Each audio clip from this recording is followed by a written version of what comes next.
Some mountains look so picture-perfect that you'd swear they were hand-sculpted by a divine architect. And the thing is, you're not that wrong if you think so. Wait, did someone really build mountains? Hidden deep in the Amazon rainforest, there's a bizarre cone-shaped peak that raises that exact question. And halfway across the world, there's a landscape that looks like someone spilled a massive bag of Hershey Kisses across a green field. No, you can't make this stuff up. Get ready to learn what would happen if a Hershey's Kiss and the Road to El Dorado movie had a baby in real life, because we're diving into two of the most mysterious and oddly satisfying natural formations on Earth: Cerro El Cono in Peru and the Chocolate Hills in the Philippines. One might be an ancient lost pyramid, and the other turns into chocolate every year. Well, sort of. Let's start with El Cono. This strange, solitary mountain rises more than 1,300 feet above the treetops in the heart of the Amazon, right near the Peru-Brazil border. Sure, the Amazon is no stranger to mountains. There are impressive ranges, like the Amiri Mountains farther north and the Andes, not in the Amazon per se, but running along Peru's spine. But you see, El Cono is different. For starters, it's completely isolated. If you fly over the region in a helicopter, all you'll see for miles is an endless emerald sea of rainforest. Then, boom, out of nowhere, a perfectly cone-shaped mountain juts into the sky like a giant green Dorito. It's not part of any major mountain chain, it doesn't have any siblings, and it looks so symmetrical that it almost feels artificial. And it's covered by forest. Now, naturally, this has sparked all kinds of theories. Some people think it's an extinct volcano. Others say it's a freak of erosion. And then there are those who whisper more exciting possibilities. What if it's a lost pyramid? And before you roll your eyes, this idea is not as wild as it sounds. And some people actually stand by this theory. After all, the ancient civilizations of South America built pyramids too. What? Yeah, can you believe that the Egyptians didn't actually invent the concept of pyramids? No joke. The Mochichachapoya and Inca civilizations all built monumental structures. In fact, pyramids are found all over the world, from Ethiopia and Thailand to Greece, Mexico, and even Italy. So why do pyramids keep popping up throughout history? Simple. They're structurally sound.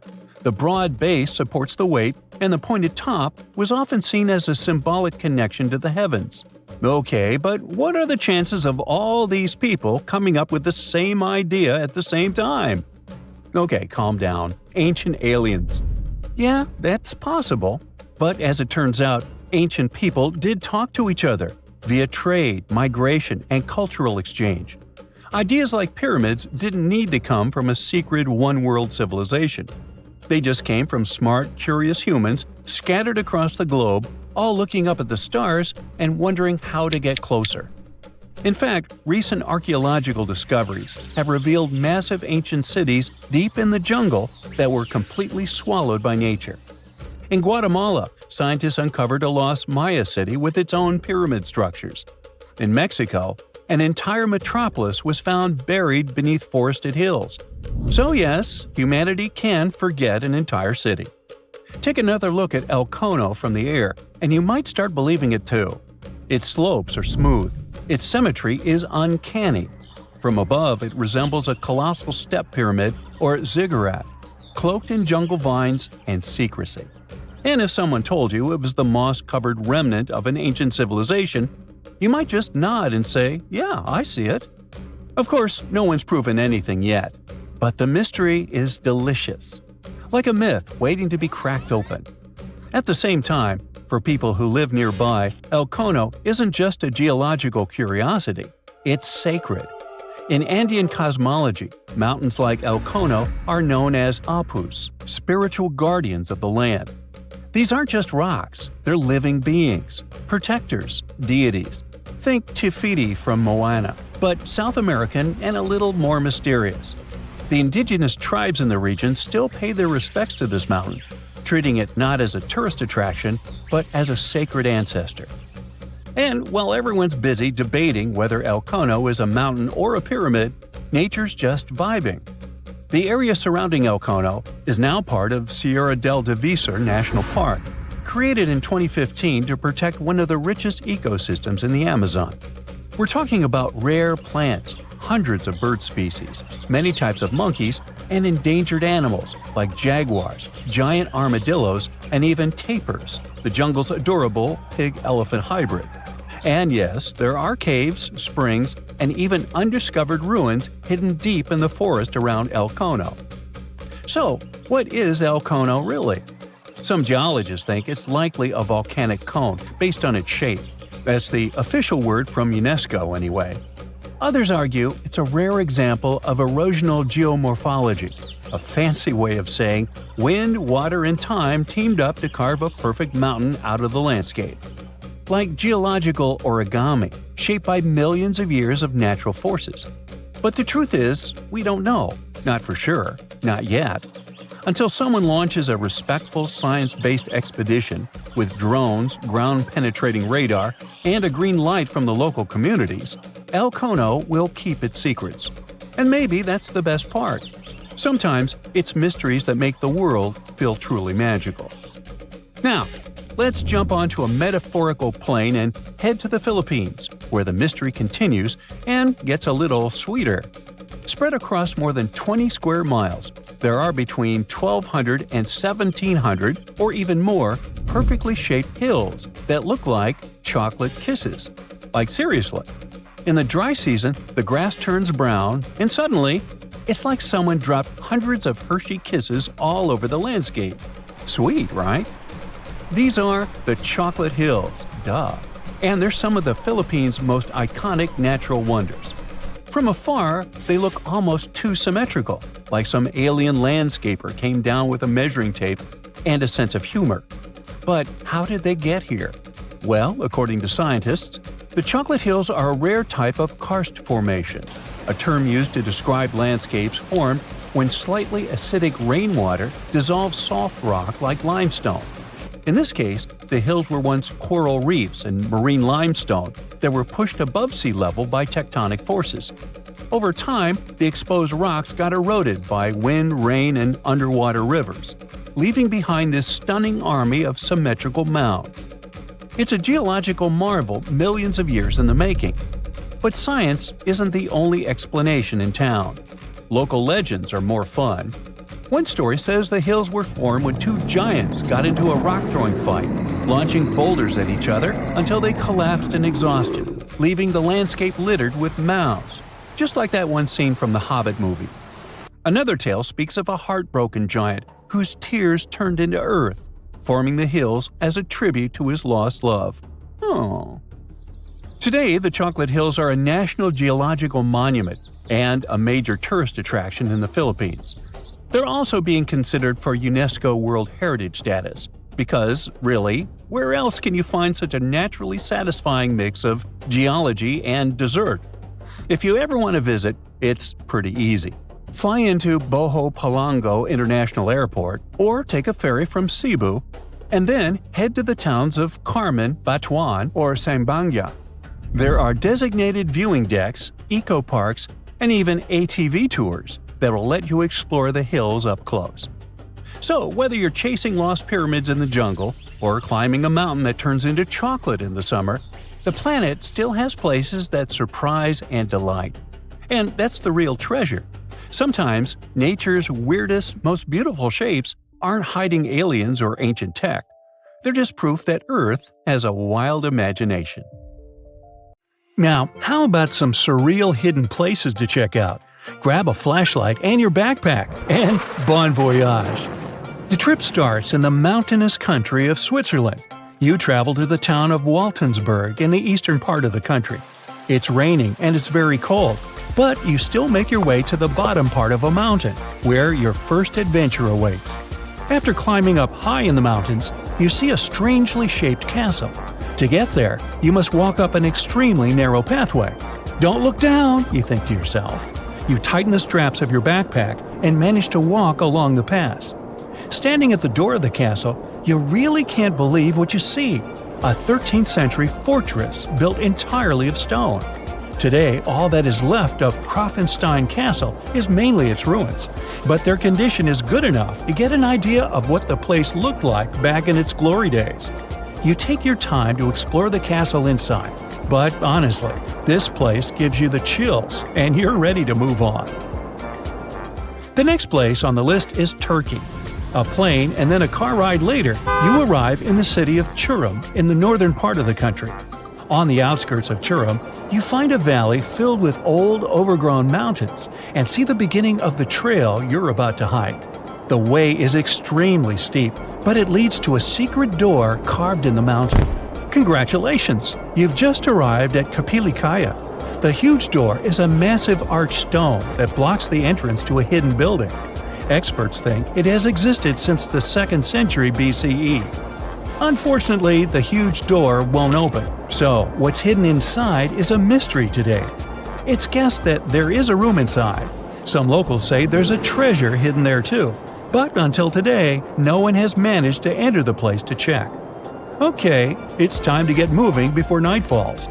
Next, you get the unique opportunity to travel to Ethiopia. Wandering around the city of Lalibela, you stumble upon a huge pit carved in the ground. You approach it carefully, and soon enough, you see a magnificent terracotta building, so richly detailed it leaves you mesmerized. But that's not all. There are 10 other pits just like this one, hiding King Lalibela's 12th century buildings. All 11 constructions are different from one another, yet share a similar recognizable style. They were hand-carved over the span of 24 years, only with the help of chisels, which is unbelievable given that these buildings are up to 50 feet high. That's about as tall as 5 African elephants stacked on top of each other, if you could do that. This unconventional way of construction made them entirely monolithic, meaning they were carved out of just one gigantic piece of rock. Pretty impressive, huh? Once you leave Ethiopia, you grab a flight to southern Italy, right there on the tip of the boot. No hiking is needed here. Whew! Your friend takes you to a site called Sassi di Matera. It's a Paleolithic city carved in the slope of a steep hill. You might feel like you've traveled in time here, as local stone houses and ancient buildings are unlike anything you've ever seen before. The site, also known as De Sassi, is suspected to be one of the first human settlements in Italy, dating back to over 9,000 years ago. Wandering around the town, you might get invited inside one of the cave-like houses. Oh, and as weird as it may sound, some of the streets run on top of people's homes. Talk about Paleolithic urban planning. You're probably becoming an expert on rock-cut architecture by now, but there are still a few sites left on your list. Next off, you head to Slovenia to visit the world's largest cave castle. This medieval castle was built on top of a 400-foot-high cliff and was designed to be impenetrable. Luckily for you, security is much more relaxed today. Still, if you're looking for a more challenging and less touristy way inside, you can get into the castle through one of its many underground tunnels. They were built over 800 years ago for the owner of the castle. He needed secret passageways to sneak supplies. Today, Prijama Castle is both enchanting and mysterious. I'd say it depends on whether it's a warm sunny day or a cold stormy night. After this medieval experience, you head on to visit Petra, a magnificent Jordanian monument found in the middle of the desert. To get around here, you'll need a large supply of water and sunscreen because it's going to get hot. But this site is worth it. The city of Petra is a marvel of the ancient world. Back in the 4th century BCE, this region was a trading hub at the crossroads of commercial routes. Petra was a wealthy city, home to the Nabateans, an Arab Bedouin tribe that thrived in the region for many years. The rock-carved gate-like structure Petra is famous for is called the Pharaoh's Treasure. It stands at the main entrance to the site and is said to have a treasure hidden inside. You might feel tempted to check it out for yourself, but that's an adventure for another trip. For now, you hop on another plane ride, this time to the Americas. First, you visit the USA, more specifically, the mountainous state of Colorado. You make your way to Mesa Verde National Park. There, in between the greenery and abundant vegetation, you'll find over 600 dwellings built in the cave beneath the cliff, carved deep into the mountainside. This ancient village is now considered a heritage site. The local Puebloan tribe built it back in the 1190s. One of its main buildings is called the Cliff Palace. It's a multi-story construction built from sandstone and mud mortar. The palace alone housed over 150 rooms. If you're feeling sporty, you might want to visit the balcony house. To get there, you'll have to climb a 32-foot ladder. You'll get to see a mid-sized village of 38 rooms, including 2 kivas. Those are traditional chambers that were built by the Puebloans for ceremonial purposes. Still, in the U.S., you make your way to the hills of South Dakota. You're there to visit one of the world's most impressive human-made sculptures on Mount Rushmore. What's so mysterious about this place, you might ask? Well, during Mount Rushmore's construction, a 70-foot-long secret tunnel was built behind the head of Abraham Lincoln. The tunnel was supposed to hold all the documents and artifacts important to the United States history. After the designers thought it through, they decided it was better to hide them in a safe box in the floor of the tunnel. The box holds the history of how Mount Rushmore came to be carved, as well as a brief history of the U.S. and the 4 presidents depicted on the mountain. Amazing, right? Now, you're headed down to Machu Picchu, a South American site hidden between the Peruvian mountains. Machu Picchu itself is already a mystery. Researchers still don't know why or even how the ancient Incan civilization managed to engineer the stone-built citadel all the way back in 1450 CE. To get there, you must endure a 3-day hike, reaching the impressive altitude of 8,000 feet above sea level. Or you can get a train, but that's no fun, right? You're here to check on a relatively new discovery. Back in 2010, French engineer David Crespi was taking measurements of the Inca ruins when he noticed a door he had never seen before. It was sealed off by stones. He went back to the site a few months later with an electromagnetic scanner. The scanner, which could detect objects behind walls, showed there were copious quantities of metals behind that sealed door. The researcher contacted the Peruvian authorities requesting to remove the rocks, but they didn't authorize it. As of today, the door is still locked. Whew, this trip was long, wasn't it? Make sure to get some rest, Indiana Jones. They finally did it. After 300 years of searching, archaeologists pinned down the location of the lost land of the white jaguar, the city of Maya hidden in the wild jungles of Mexico. It all kicked off back in the 1500s with the Lacandon Maya.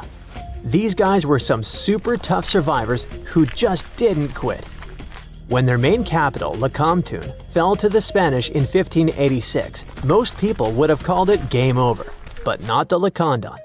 Nope, they packed up, headed deeper into the rainforest, and built their last stronghold, Sacbalan. It was a hidden fortress of stone temples, twisty jungle trails, and howler monkeys acting like noisy little guards.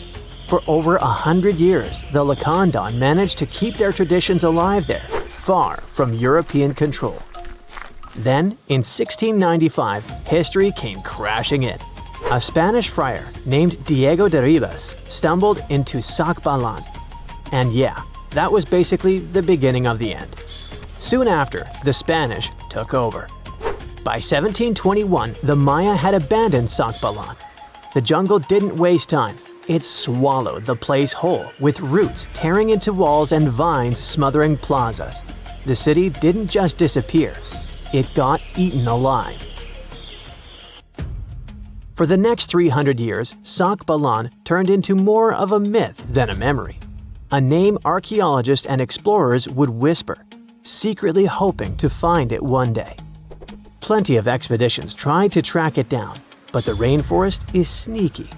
Every path looks identical, maps fall apart in the humidity, and even GPS can't cut through the thick green ceiling.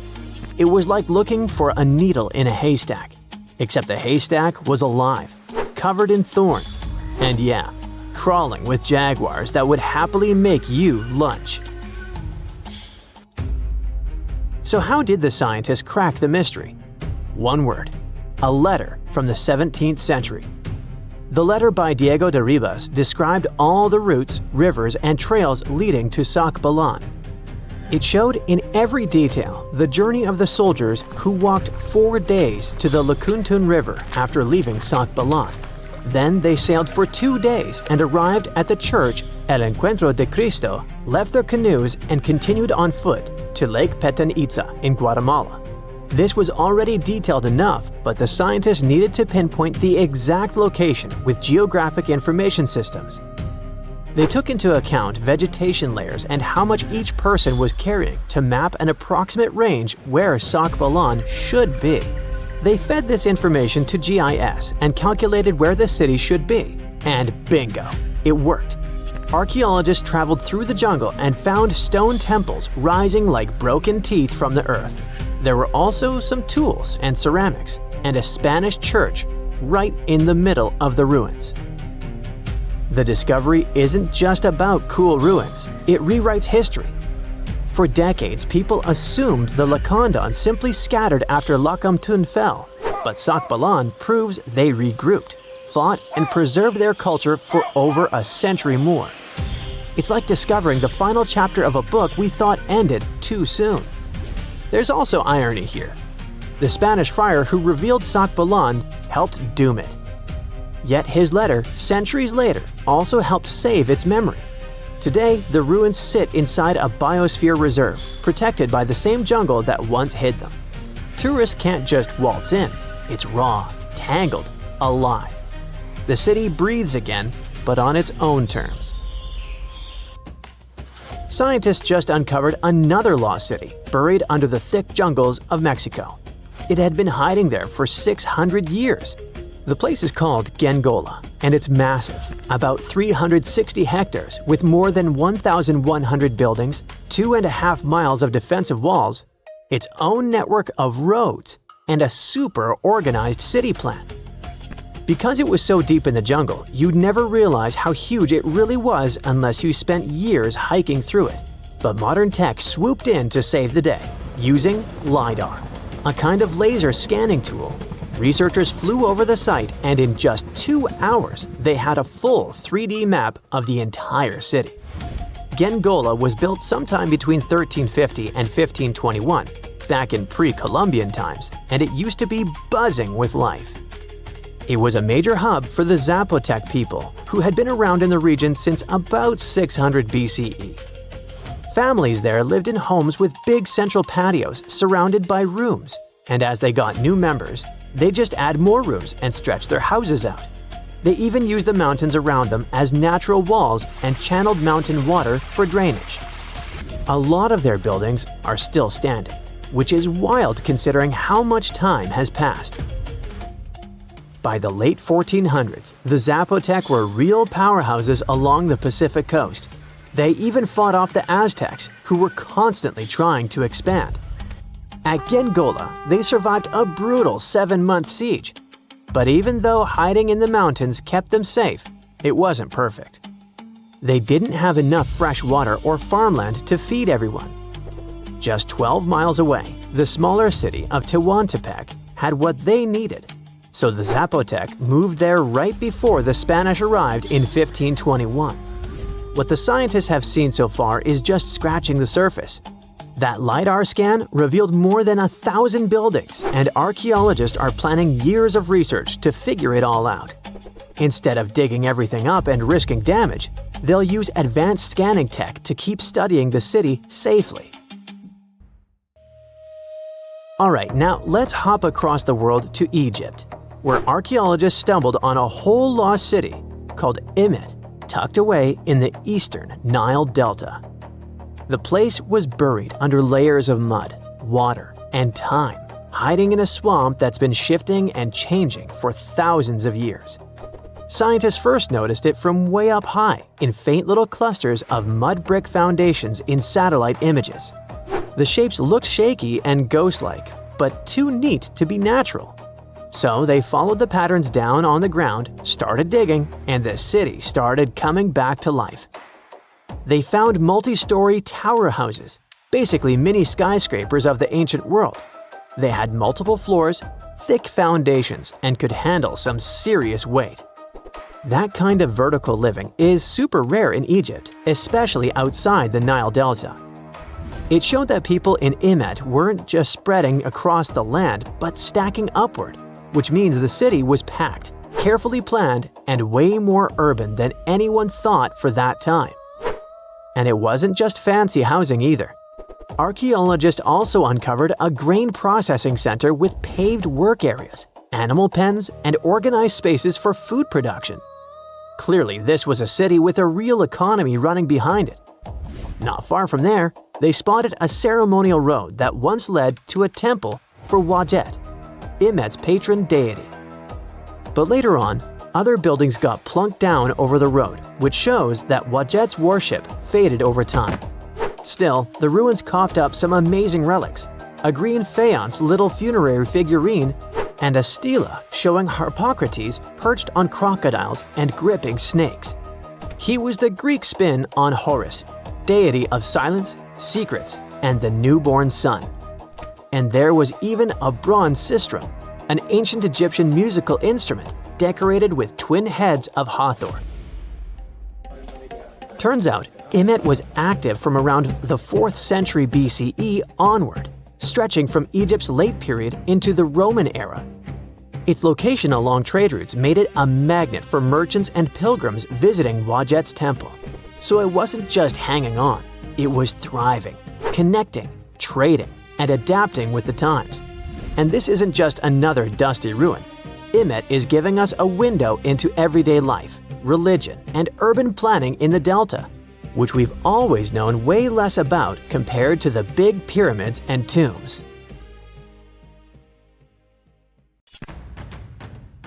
Deep inside the heart of the Amazon rainforest lies a cave so massive, it defies logic.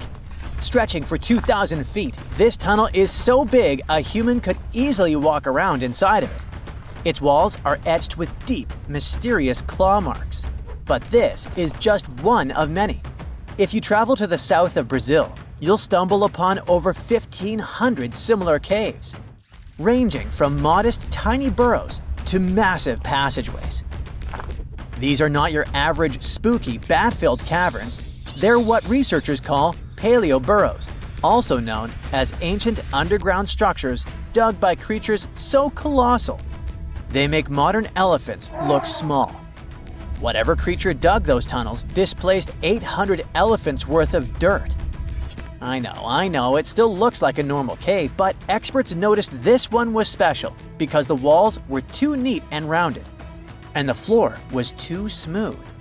Besides, no water or erosion leaves such signs of serious digging power. These Brazilian caves are the largest geological records of animal activity on the planet. It's like stumbling into a prehistoric house made by creatures the size of cars. To unlock this mystery, researchers analyzed the scratch marks on the walls and realized they had probably been made by giant ground sloths, a species called valgipes, which could weigh nearly 9,000 pounds and eat your average annual menu in about 3 days. Despite being huge, these animals were not earthbenders. They had to work in groups if they wanted to dig such long tunnels. This is why scientists believe many sloths shared the same tunnel and dug it together. Even some giant armadillos may have helped with the digging. After all, they were ridiculously skilled excavators and lived there too. Okay, but why would a giant sloth or armadillo need a 2,000-foot-long underground lair? Great question. And the truth is, scientists aren't totally sure. It doesn't make sense for them to dig tunnels this massive just to escape predators, especially since the tunnels were big enough for a saber-toothed tiger to crawl in, for example. So, unless they installed prehistoric security systems, this theory has holes. Haha, pun intended. The best bet is probably climate. Back then, everything was drier and colder, and some species of giant sloths were living their best lives back when Earth was transitioning between cold and warmer periods. Their big bodies usually protected these animals from temperature changes, but drastic fluctuations probably made them hide in order to survive. Besides, just like modern sloths, giant sloths probably had a hard time maintaining their body temperature, and going underground for a while is a great way to protect your babies and save some energy. After all, The bigger you are, the more energy you spend. Some scientists believe these tunnels might have had rotating tenants. One sloth moves in, digs a bit, leaves some scratch marks, moves out. And sometime later, another one crashes there and adds its own decor touches. A hostel for ancient megafauna. All evidence points to a more timeshare situation than a prehistoric private property. After all, these creatures weren't exactly social butterflies. Most sloths and armadillos usually keep things strictly one-on-one, just mom and baby. Yeah, dad sloth stuck around only for the good part. But you probably noticed one tiny detail here. These guys are not around anymore. They went extinct 11,000 years ago, right around the time humans started to get popular on Earth, when another ice age was ending. In fact, 80% of all mammals that were heavier than 2 pounds disappeared then. The first culprit is, of course, the usual suspect: humans. Around 10,000 years ago, a wave of skilled hunters using distinctive tools like spear points spread across North America. The theory goes that American animals weren't used to this new predator, making them easy targets. Once the big plant eaters started vanishing, the big meat eaters followed. They didn't have enough food to survive, and it wasn't just excessive hunting that caused some damage. Early humans may have also harmed ecosystems in ways that made survival harder for large species. But wait, there's another suspect: climate change. Around the same time, Earth's climate got a major shakeup. The climate was going from super cold to only slightly cold. Just so you know, Earth's temperature was about 46 degrees Fahrenheit, making seasons change and plants perish. And if plants are no longer around, big animals that eat them, like our friends giant sloths, have less nutrition, making them even more vulnerable. Many scientists now think that both human impact and climate change played a role, just in different ways depending on the region. In some places, humans may have tipped the balance. In others, nature itself did the job. Either way, it was a perfect storm that ended the age of giants. Turns out, being huge isn't always a plus. Giant animals tend to live longer and reproduce slowly, which makes them sitting ducks when disaster strikes. Besides, it takes a long time for these guys to bounce back.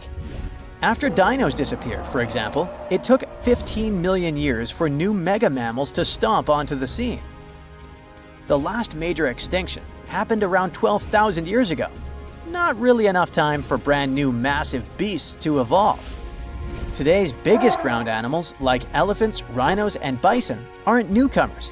They're actually the tough survivors of that ancient chaos.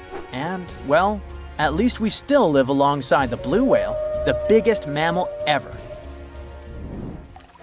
But why did some prehistoric animals get so gigantic in the first place? Well, being big has some perks, in spite of all the extinction thing. It keeps you safe from predators and helps you win the fight for food. If plant eaters bulked up, predators had to level up too, just to keep up. And the environment plays a big role. You see, cold-blooded animals might grow bigger in hot places to stay cool, and warm-blooded giants thrive in cold places to stay warm. One paleontologist even suggested that some dino-sized vegetarians needed those massive bellies just to digest the tough, woody plants of their time, as if they had a salad bar inside their bodies. There's also the thing with oxygen. Back then, Earth's atmosphere had way more of it. That's a big deal, especially for creatures with less efficient breathing systems, like insects. Higher oxygen levels meant their bodies could handle more growth and more activity, kind of like nature's turbo mode. We also have to discuss bones, specifically the lighter ones. Many huge dinosaurs had air sacs built into their skeletons, just like modern birds. This made their bones strong but not ridiculously heavy, meaning they could grow super tall or long without collapsing under their own weight. Those air sacs also helped with cooling down, which is super important when you're basically a walking oven of muscle. On the flip side, modern mammals are limited by gravity and biology. Bigger bodies need stronger hearts, lungs, and blood pressure just to keep functioning, and land doesn't offer much support. This also explains why whales got even bigger than dinosaurs.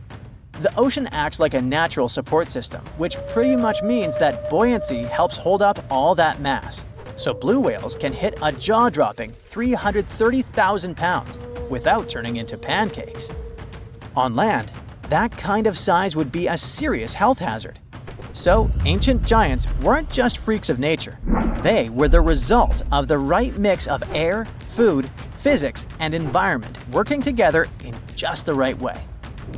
The whole extinction event surely is a bummer for giant sloths that worked as gigantic engineers of nature, but it surely prevented us from sharing the planet with insects the size of crows, like some types of griffinflies or millipedes reaching almost 6 feet in length. Yikes! Now, if you'll excuse me, I'm going to appreciate modern sloths. Slow, small, and thankfully incapable of terraforming the landscape and giving me insect-related panic attacks. Imagine a place that could literally start at one end, trek over 1,800 miles straight to the west, and still be stuck under that massive canopy. This place is like a haven for all sorts of crazy creatures, hosting around 10% of the world's species. It's always been seen as this wild, untouched paradise where humans haven't messed things up yet. You know, like a glimpse into how the world used to be before we spread like wildfire across every continent, causing chaos everywhere.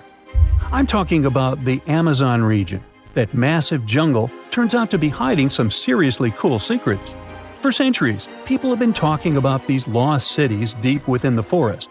We're talking about El Dorado, the legendary city of gold that had Spanish explorers going crazy, venturing into uncharted territory, never to return.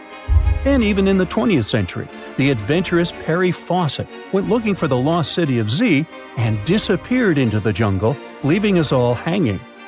Scientists have actually found evidence that ancient cities did exist in the Amazon. But how did they find these hidden ruins in such a dense and remote forest? Well, they've got this awesome technology called LiDAR. Basically, they hopped into a helicopter and used light-based remote sensing to digitally strip away the canopy and reveal the ancient ruins of a massive urban settlement around Llanos de Mojos in the Bolivian Amazon. The place was once home to the Kasarabi culture, which thrived from 500 to 1400 CE. They had these incredible urban centers with huge platform and pyramid structures. They even had raised causeways connecting different suburban-like settlements spread across miles and miles of land. These guys were seriously ahead of their time, and they had an epic water control and distribution system with reservoirs and canals.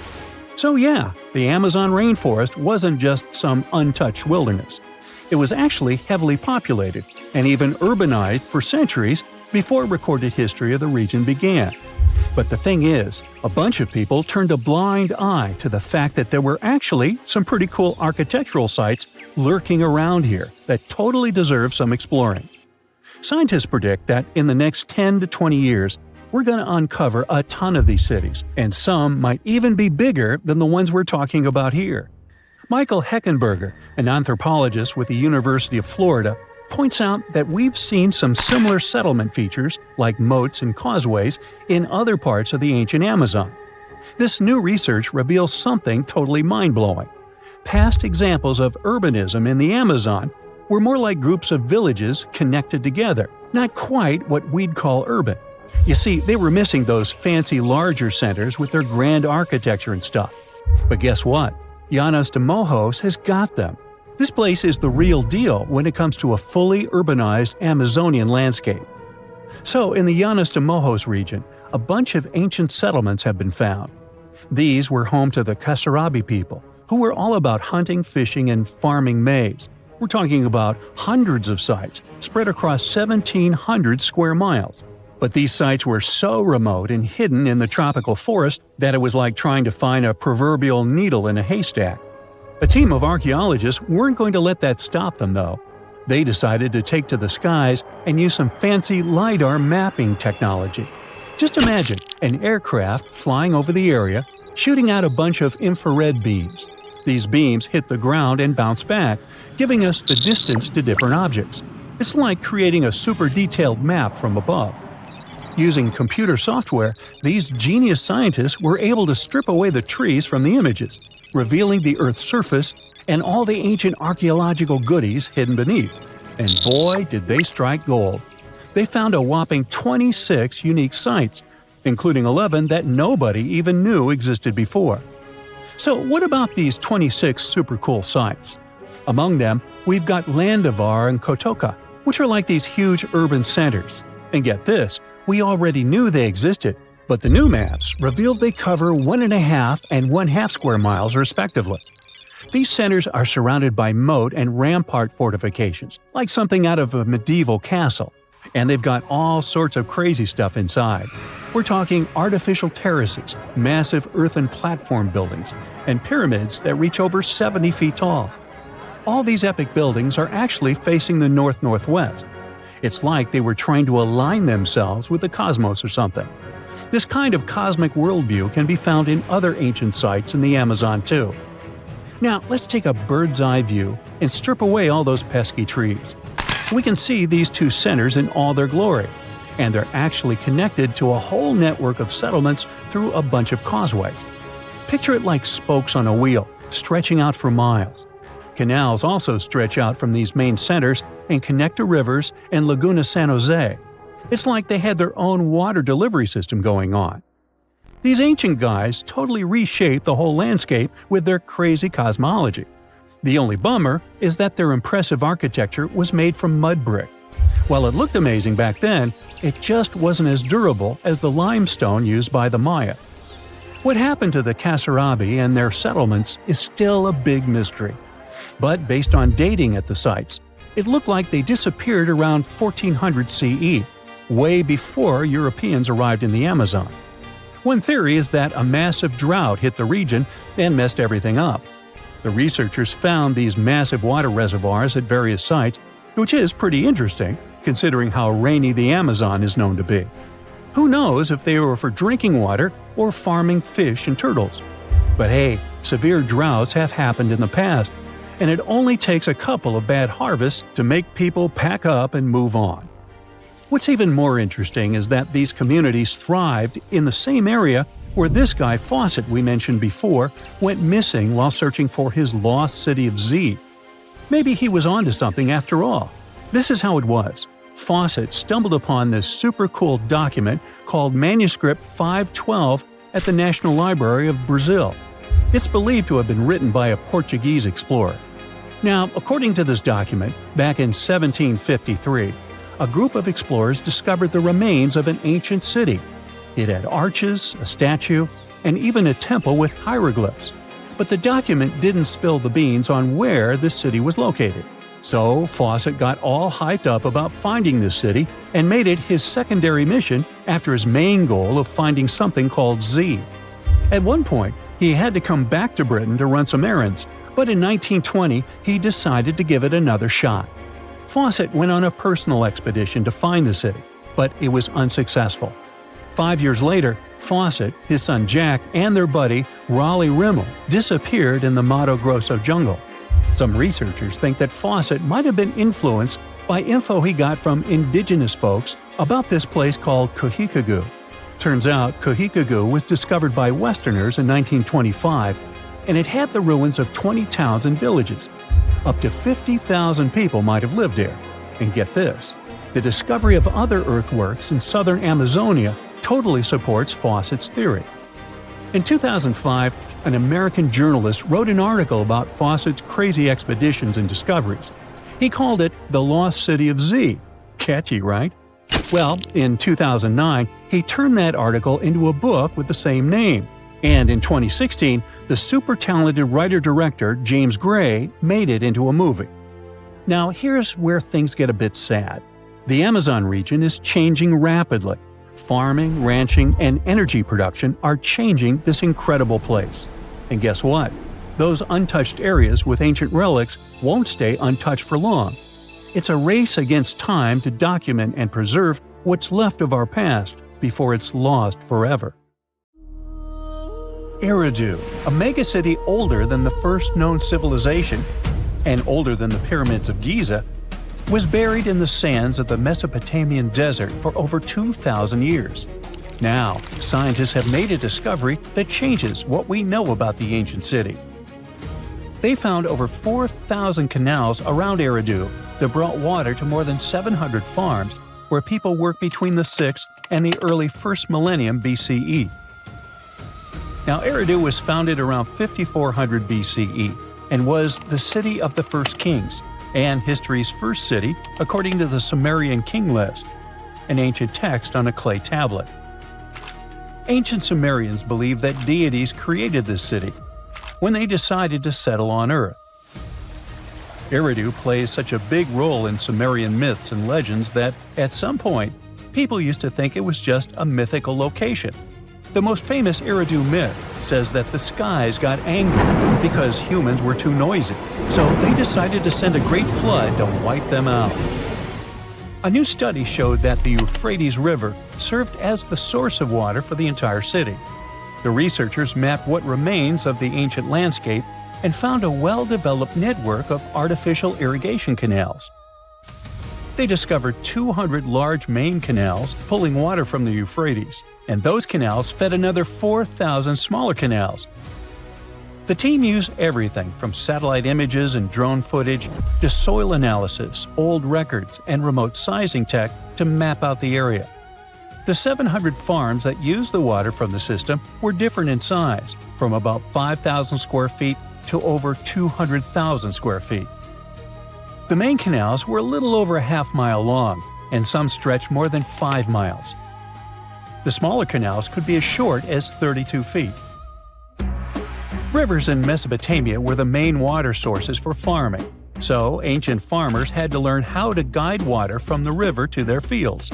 It all started with simple methods, like digging small canals, but over generations, they learned how to build massive canals up to 62 miles long. The Euphrates itself helped the farmers. Water was moving thanks to gravity down its elevated riverbanks, and natural breaks in the banks let it spill onto the land. Researchers aren't sure when each canal was in use, and it's unlikely that all 4,200 canals were active at the same time during that long period. Now, Eridu used to be an important religious and trade center because of its strategic location on the Persian Gulf. Its economy mostly had to do with fishing, thanks to the Euphrates River. Researchers found fishing nets and weights and whole bales of dried fish at the site. And there were even models of reed boats, the earliest physical evidence we have for constructed boats anywhere. The city was thriving until people abandoned it around the year 600 BCE, and scientists still aren't sure why they did it. The local residents, plus the visiting pilgrims and merchants, had just exhausted all the resources of the land. They had to let it rest several times before abandoning the city for good. It happened when the Euphrates changed its course, and they lost their main source of water. Now, many centuries later, in 1854, a British official was on a mission to this area to check out a remote place that had a bunch of mounds called tells, which are piles of debris left behind by ancient human settlements. At first, Taylor wasn't impressed. He had been hoping to find something big, maybe statues, ancient writing, or ruins of palaces and temples. But with the brief time he had, all he found were things like walls, drains, stone platforms, and pieces of limestone columns decorated with tiny mosaic cones. But he didn't know that these boring mounds were hiding one of the oldest cities on Earth, Eridu. The people at the British Museum got interested in the finding, but the first full-scale excavations took place here only around a century later. The local Iraqi authorities got really interested in the excavations as they were hoping to find more about the earliest days of Mesopotamian history. So they focused on Mound 1, a massive tell as tall as an 8-story building. Soon they uncovered part of an unfinished step pyramid from the end of the 3rd millennium BCE. As they dug deeper, they found layers of human life going back in time. There were levels from the Uruk period, and even remains from a time before the Sumerians called proto-history. In those lower layers, they discovered multiple rebuilds of the Temple of Enki, the city's main deity. People rebuilt this temple again and again for over 2,000 years. Every time the temple collapsed, they built a new one right on top. Each new version of the temple was bigger and more impressive than the last. From the middle of the 4th millennium BCE, these temple buildings became massive, more advanced than anything else humans had built up to that point. The city in Eridu was also becoming more complex, with clear social classes. Eventually, they stopped rebuilding the temple and put up a step pyramid on top of the ruins. Even though Eridu faded, it likely stayed important as a religious site. Archaeologists found pottery from the 2nd and 1st centuries BCE during excavations, although there were no signs of houses. The Sumerians were an innovative civilization, as you can tell. By 1500 BCE, they invented the cedar plow, a tool that let farmers plow and plant seeds at the same time, using animals like oxen to pull it. This gear even came with instructions. The Sumerian Farmer's Almanac gave farmers advice on how to grow more crops with proper tilling and irrigation. These smart farming tricks helped feed more people, which led to larger cities, an organized ruling system, and more focus on religion. And as their cities expanded, so did their work in writing, math, and spiritual life. 5,000 years ago, the Sumerians had already produced cuneiform, one of the first writing systems in history. So another recent find from the same part of the world proves that bureaucracy existed already 4,000 years ago. Archaeologists found ancient administrative tablets in another ancient Sumerian city. These clay tablets are the oldest solid proof we have of the world's first empire, the Akkadian Empire. The tablets were inside a state archive building made of mud bricks, which had different rooms that acted like offices. Now, before this discovery, archaeologists didn't really understand how the first known empire in the world, the Akkadian Empire, worked behind the scenes. But now, thanks to the recent Gerso excavations, we have the first real and unambiguous evidence of the empire's administrative system. They tracked everything – deliveries, spending, and inventory, from fish to sheep to grains, fabric, and even gems. The tablets also include population records, with names and jobs of men, women, and kids, an ancient version of a census. From these records, scientists found out that women played a key role in Akkadian society. Some women had powerful positions, like high priestesses. The tablets also show a wide range of jobs, from skilled workers like stonecutters to people with simpler roles, like temple floor sweepers. Some even included building blueprints, field layouts, and canal maps, proving that the empire had serious organization and planning. Eventually, the city rebelled and gained its independence, and the Akkadian Empire's 150-year rule ended. Now, researchers are carefully cleaning and translating the tablets to fully understand what they say. These new finds will replace older, incomplete ideas about the empire and give us a way more accurate picture of how Akkadian power and the ruling system actually worked. You are lost deep within the jungle in the Yucatan Peninsula in Mexico. There are strange noises all around you, and to make it worse, the sun is setting. Soon, you'll be alone in the middle of an unknown rainforest. Guess it was a pretty bad idea to come looking for El Dorado on your own, wasn't it? You keep walking as fast as you can, when suddenly, wait! What's this you're seeing? It looks like large stairways made out of stone. This definitely doesn't look natural, so you take a picture. Maybe you didn't strike gold, but you might have just found something relevant. Congratulations! You found Akamtun, a long-lost Mayan city, hidden 37 miles into the jungle. The name literally translates to stone column. Stone was probably in at the time, so these guys used a lot of it to build their pyramids, houses, and even ball courts. If you ever thought that Europeans invented ball games, think twice. Mayans loved to play ball games for recreational purposes. Akamtun is part of a series of other long-lost Mayan cities that are being discovered with the help of new technology nowadays. We'll talk more about the other ones in a jiffy. Perhaps the biggest surprise of this one is that it was surrounded by wetlands, which is why the city was built on high ground. The city was monumental. covering an area of over 120 acres.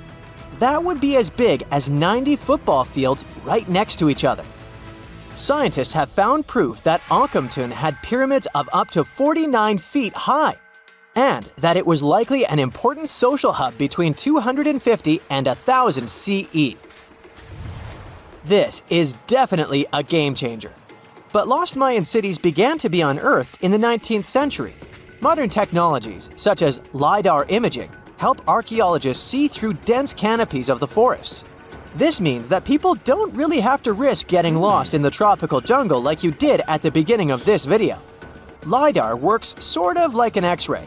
It sends out laser beams that can detect any signs of ruins or ancient constructions. According to space archaeologist Sarah Parchak, satellite imagery has been a key player in discovering ancient cities in South America, Egypt, and other places. Sarah herself spends most of her days scouring images for any signs of where there could have been cities long ago. She says that more often than not, what happens is that ruins are covered by vegetation, soil, or sand, which makes them super tricky to find. But thanks to these awesome tools, scientists also made the huge discovery of ancient Mayan causeways, which spread throughout old Mayan territories. I mean, take a look at these roadways. You'd expect to see ruins like this in places such as Portugal, England, or the United States. I'm talking about 130 feet wide roads painted white to help travelers journey through the nighttime. Scientists recently unearthed a 110-mile network of roads such as these, and they think this dates back to before the first registered Mayan highways we've known so far. These roadways, which sometimes ran over the swampy ground and were even elevated at times, are being called the world's first superhighways. Even if there is no registry of animal-powered vehicles, it's believed that the Maya used them to travel around a network of possible 964 settlements. They were built like a huge spiderweb, and from what archaeologists have gathered, this huge system of roads worked to connect a big system of economic and social interactions between Mayan cities.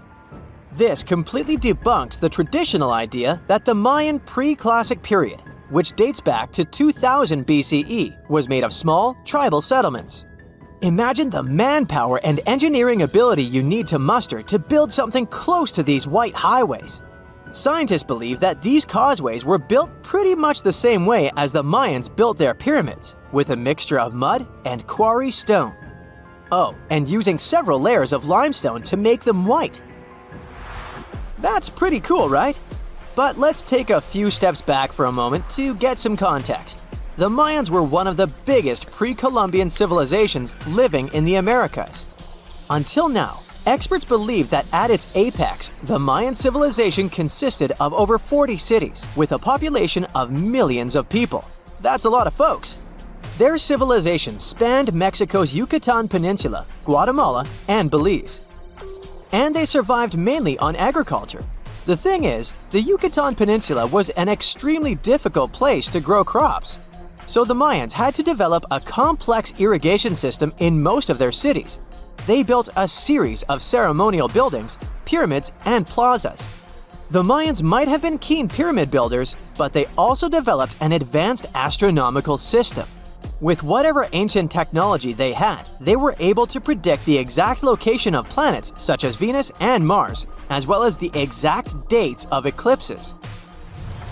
If you've ever seen examples of ancient Mayan cities, this is Tikal. Located at the heart of the Guatemalan jungle, Tikal is believed to have been the capital of the ancient Mayan conquest state. At its height, it was comparable in importance to cities such as London or New York in today's world. It's composed of a series of complex monuments. The North Acropolis is one of Tikal's most ancient complexes of monuments. Built solely by human hands around 350 BCE, it served as the resting place of kings and chiefs. Its monuments are up to 200 feet high. Back in the day, the step pyramid temples were painted a beautiful red. Mayans loved that color. Today, of course, you'll only see the limestone. Then there's Chichen Itza. It's got one of the best preserved pyramids on Earth to date. Located in Mexico's Yucatan state, This Mayan city is well over 1,500 years old. At its peak, it was home to 35,000 people. The site covers 4 square miles of land. The highlight is El Castillo, a tremendous step-like temple standing 80 feet above ground. Its most peculiar feature is that it has 91 steps up each of its 4 sides, including the upper platform, which makes for 365 steps, the same number of days as the solar year. You can see that these folks were a pretty big deal, huh? That's why nobody can really understand what happened to them. There's a big lack of evidence on the decline of this almighty empire. What could have been the cause of their demise? Was it a drought? New research in 2017 did bring some new discoveries into the mix. Using data from a site at Ceibal, located at southwest of Tikal, scientists analyzed radiocarbon data from ceramics and archaeological excavations to extract new information about the unexpected demise of this great civilization. The information shows that instead of a sudden collapse, the Mayans most likely fell in waves of social instability and political crises. These events are believed to have deteriorated Mayan city centers and began causing the dispersion of the Mayan population. It's hard to pinpoint the exact causes, though. But hey, recent discoveries are shedding a big light on humanity's past. Not only about the Mayan Empire, but about other long-lost civilizations of South America. A major recent discovery in Brazil was done using satellite imaging technology and is also shocking scientists. Some images from near the Xingu River, also in the Amazon, suggest that cities of millions of people might have existed inside the jungle, way before our modern civilization ever existed. I mean, if this doesn't shock you, I don't know what will. Satellite imagery also detected a network of trenches dating back to 200 and 1200 CE in the Bolivian Amazon forest. These proofs suggest settlements that could have supported around 60,000 people right in the middle of the Amazon forest. When researchers from the University of Florida went on ground to check the satellite information, they were shocked to find several mounds that were accompanied by ditches and geoglyphs. Archaeologists also found remnants of carefully designed walls centered around plazas, much like the type of construction done by the ancient Mayans. See this place on the map? Yeah, right there. It's estimated that around 100 people have vanished or lost their lives here. Why, you ask? Well, it seems they were all looking for this guy, Percy Fawcett. He was a British colonel, famous for his sharp blue eyes, perfectly groomed beard, and signature hat. He looked like a character from Pride and Prejudice, but lived more like Indiana Jones. In fact, this character was inspired by Fawcett's story. But his disappearance in 1925 was more macabre than any movie plot. Colonel Fawcett was bold. Not the ask your neighbor's Wi-Fi password kind of bold. I'm talking full-on, I don't care that much about my life bold. He used to be a soldier in Sri Lanka and even did a secret spy gig in Morocco, but he needed more.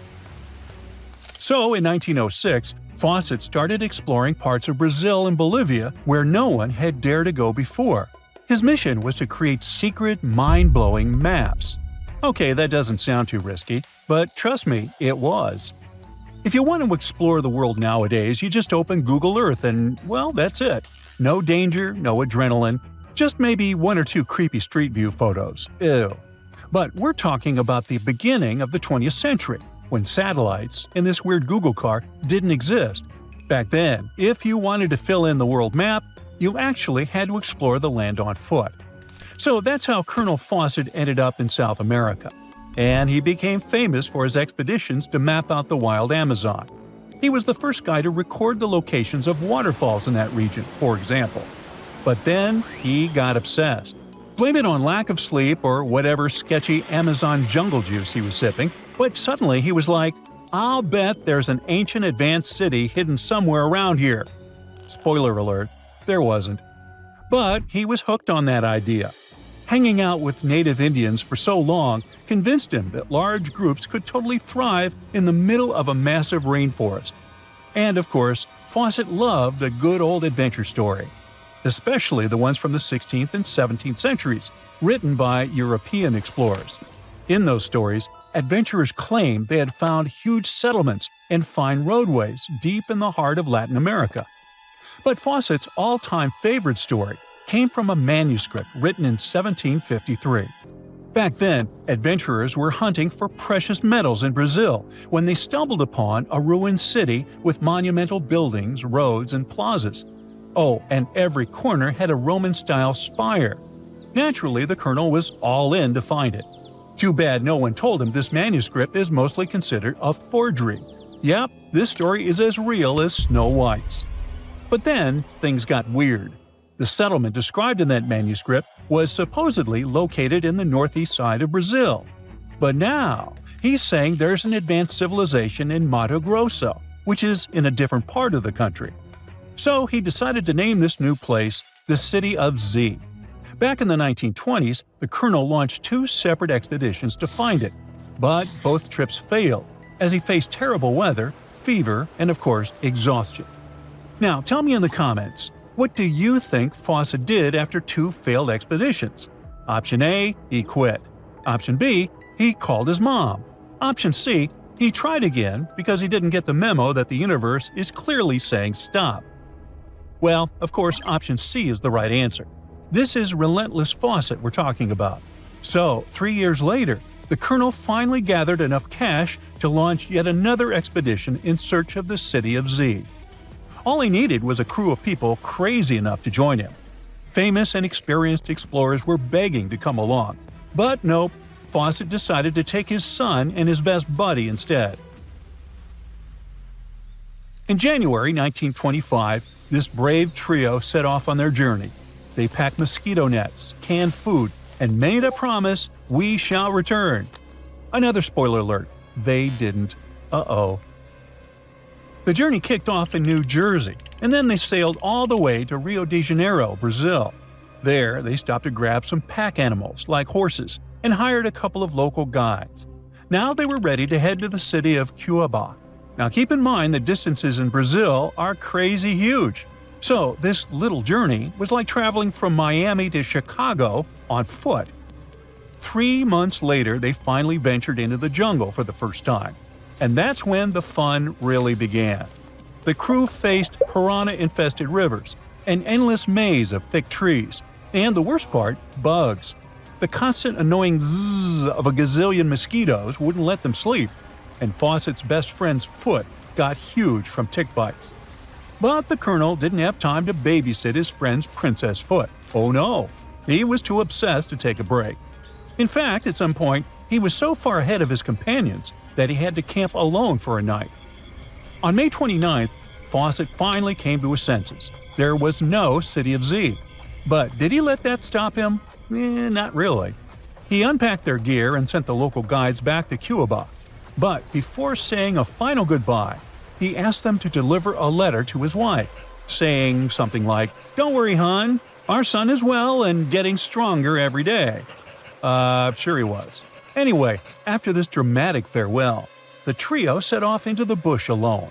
The darkness swallowed the thick forest, and then they were never seen again. Okay, that was intense, so let's fast forward. 2 years later, the newspapers were still speculating whether the trio could still be alive, and Fawcett became a legend, like Bigfoot, but less hairy. One guy said that the colonel had become one of the locals and was living his happily ever after in the jungle. Another guy said he was held prisoner by the Indians, but no one could confirm any of these sightings. It wasn't until 1928 that the British authorities finally thought better late than never and decided to look for Fawcett and his crew. By that time, they were sure their expedition had perished, but they still needed proof.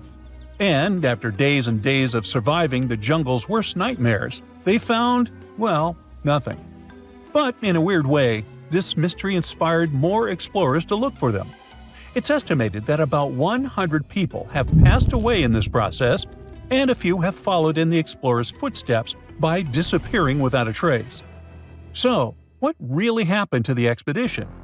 Researchers have pointed their fingers at everything under the sun. parasitic infections, starvation, drowning, jaguar attacks, you name it.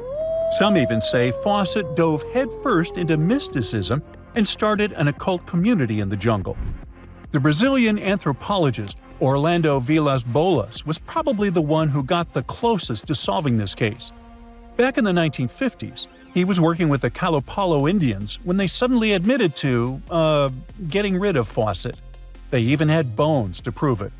But it turns out a forensic analysis showed that the remains didn't belong to the colonel.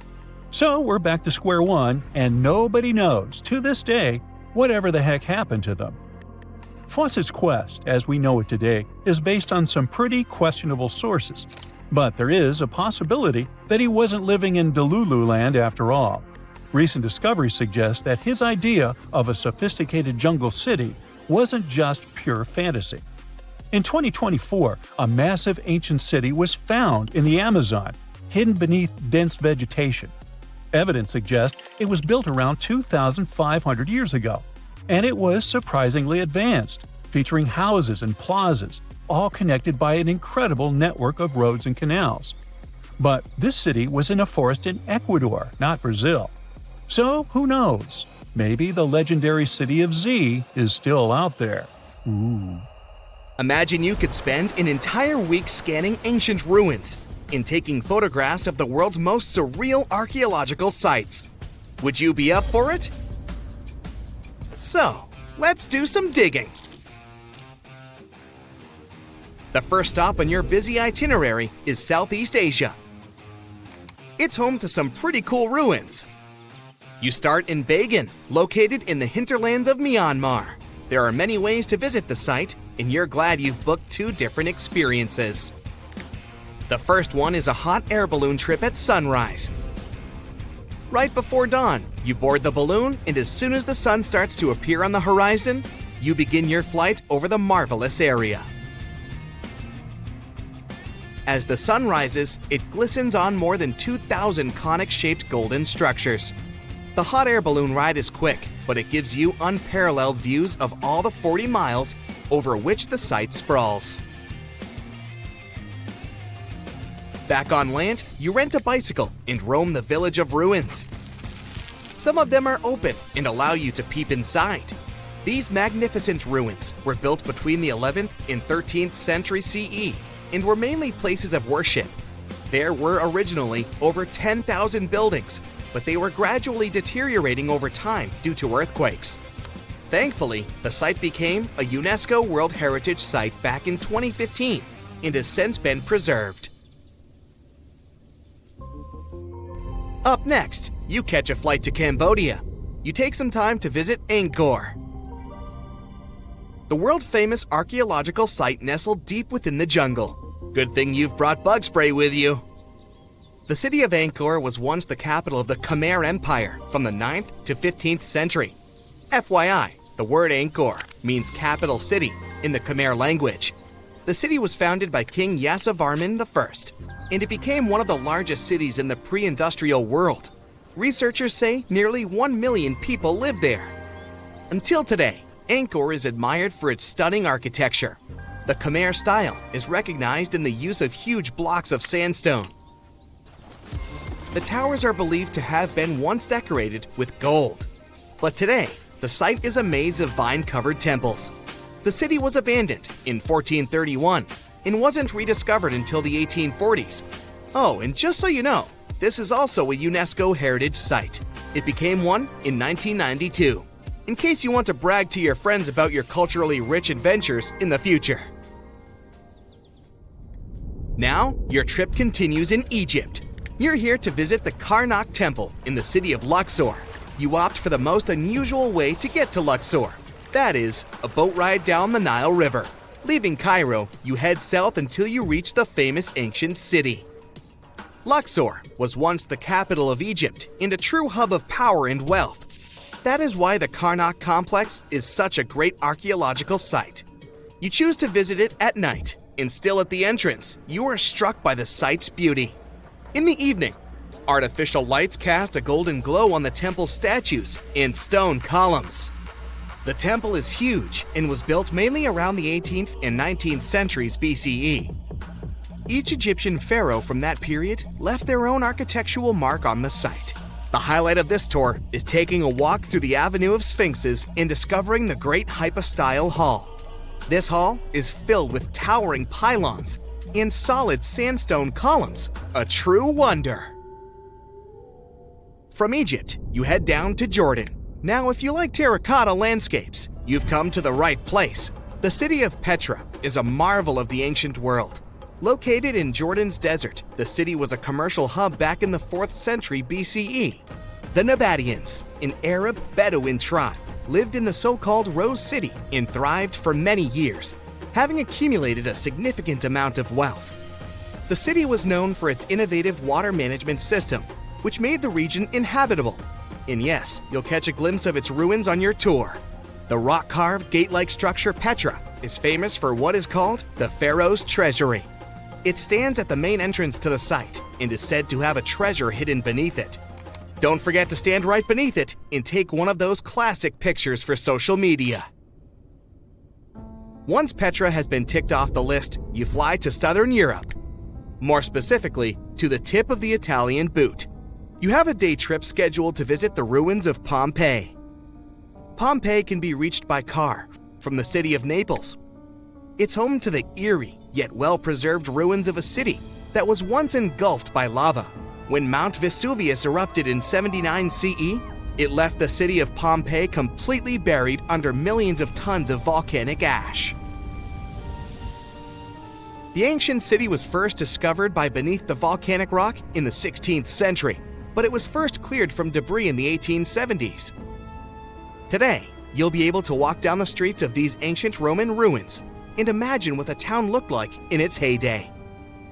Pompeii was a vibrant and rich municipality.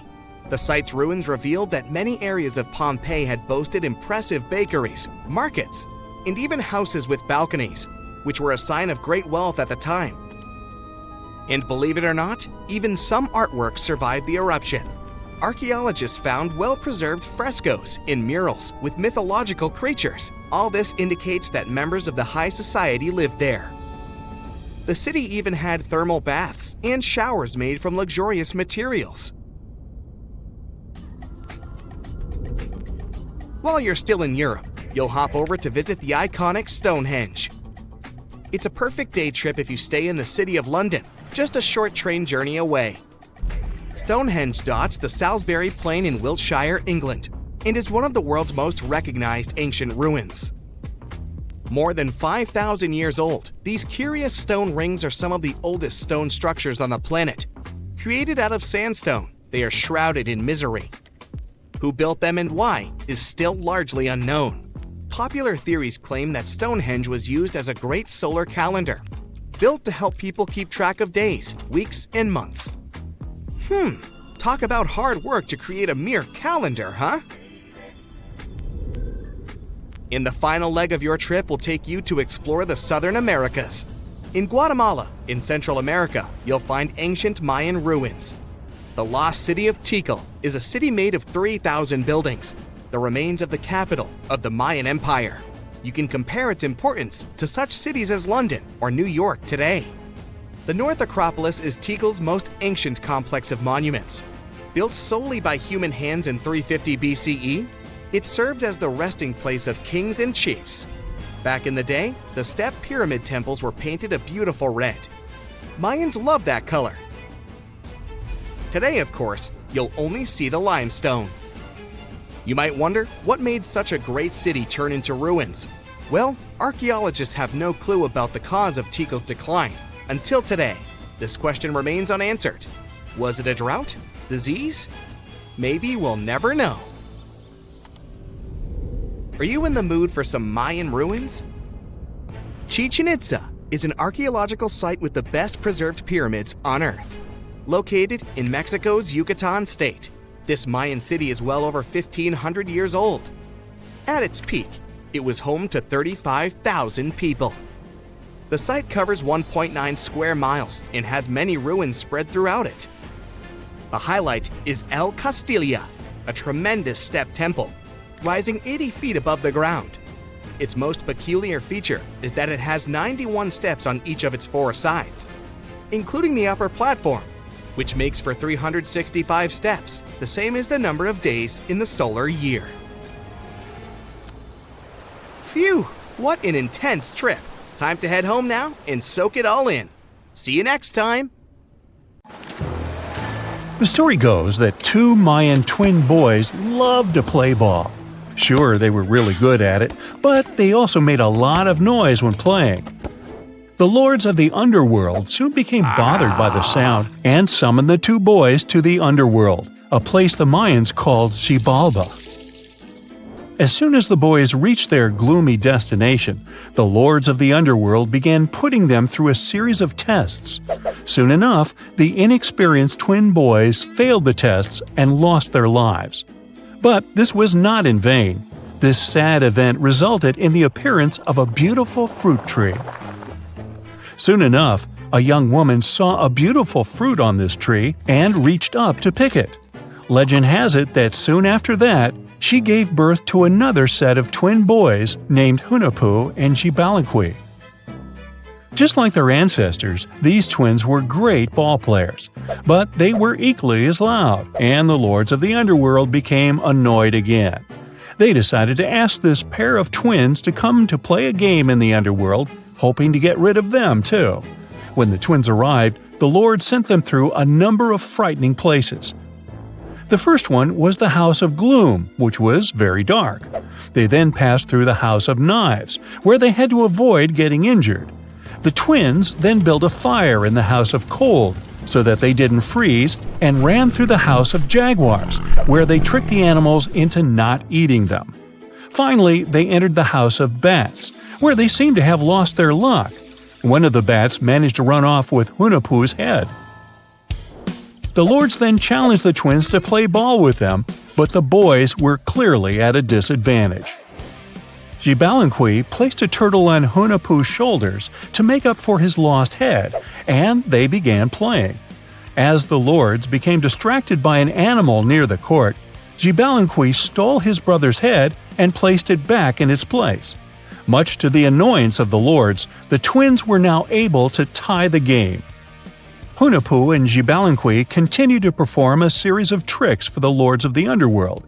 One of them involved Xibalaqui injuring Hunahpu and then bringing him back to life. The lords were so impressed by the twins' performance that they asked them to do the same trick on them. Of course, the twins agreed, but after performing their trick on some of the lords, they refused to revive them.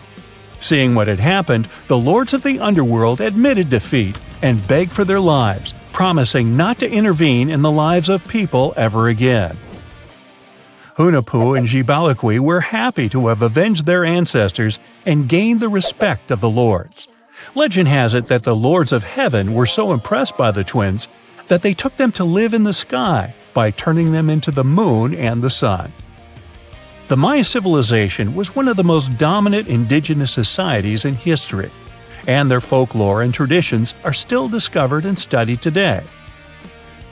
They used to live in a territory called Mesoamerica. It was made up of modern-day Mexico and parts of Central America like Guatemala, Belize, Honduras, Yucatan Peninsula, and El Salvador. They lived from 1800 to 900 BCE and up to 900 to 1500 CE. Apart from their impressive legends, the Maya were very skilled inventors. They're known for their calendars, writing systems, farming methods, and sports. Their writing, for example, was found preserved on buildings and stone monuments, as well as in rare books and pottery. It's a system made out of more than 800 hieroglyphics in various combinations. Each of those signs was said to represent a syllable. Their writing system was deciphered by accident by Tatiana Proskorakov, an American woman who initially studied to be an architect. Since she didn't find a job in her field, she eventually became a Mayanist in her own right, despite not being academically trained. She was the first to notice that the Mayan upended frog glyph meant birth, and that their toothache glyph meant the date when the king ascended to the throne. It made it easier for scientists to pinpoint birthdays, as well as the names of the rulers of a specific Mayan dynasty. They also invented the concept of zero, which is seen as one of the greatest innovations in mathematics, physics, and human history altogether. Sure, even back then, people understood the idea of having nothing, but the concept of zero as a number is a relatively new invention. A fun fact about Mayans is that they really liked hats. The bigger your hat was, the more important you looked. Not only was it a sort of fashion statement, but it also made them look taller, which was a big deal for their aesthetic. The Mayans also came up with one of the most intricate and complex calendars in human history. It was the first to use zero as a placeholder. Their calendar ended on December 21st, 2012, which led some people to believe that it translated to the end of the world. Obviously, that was not the case. It just so happened that the date coincided with the end of a Mayan cycle of years. But as advanced in science and astronomy as they were, they did make some mistakes. One of them was their belief that the world was flat. Their theory was that the four corners of the world were watched by the brother lords, who kept the sky from falling over their lands. Hats off for their menus, though, as they were well-known chocolate eaters. They turned eating chocolate into a form of art. The drink they made wasn't really like the hot chocolate we enjoy today, though. The recipe included mixing cacao with water, honey, chili pepper, cornmeal, and other ingredients to make a foamy, spicy drink. The ritual of drinking cacao was a crucial part of their celebrations. We're not done discovering all the amazing parts of their architecture and civilization. It was only a few years ago that a Maya pyramid was found at Tonina, in the Mexican state of Chiapas.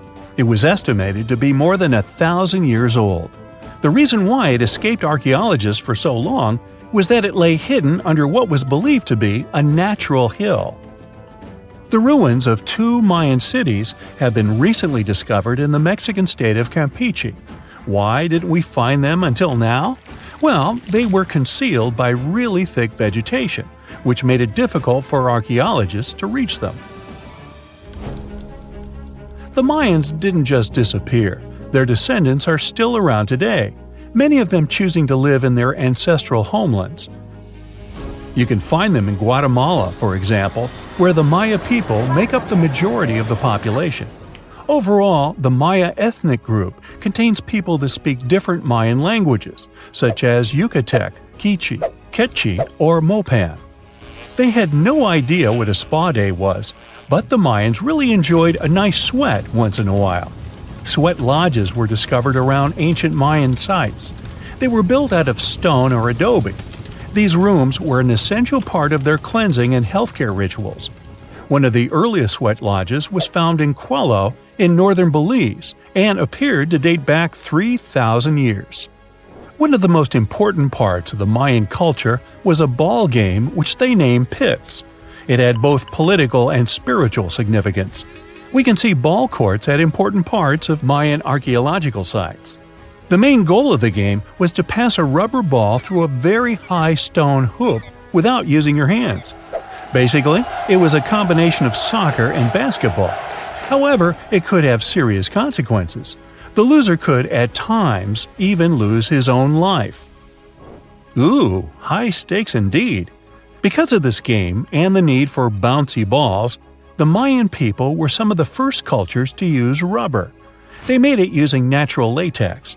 There were different kinds of rubber depending on what natural substances the latex was mixed with.